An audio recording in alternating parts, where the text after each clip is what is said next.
we must be liberated from this kind of political arrangement. Ito pong mga nakaraan linggo, ikot ako sa Luzon, Visayas at Mindanao. Kitang-kita ko talaga na sabi ko, bakit hindi ko maramdaman ang dating ng mga nominees ng mayayamang party list.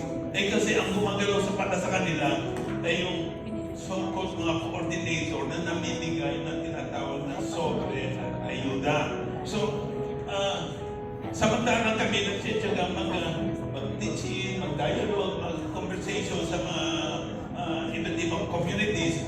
So, kitang-kita nyo na nakakulong ang ating bayan sa itong, I hate to use the term, feudalistic politics, ayuda politics. Ang daladala nila ay mga sobre.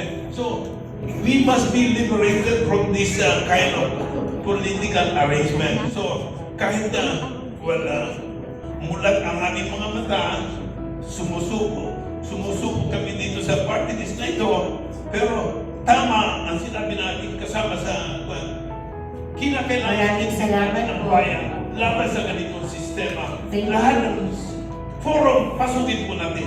Thank you very much po.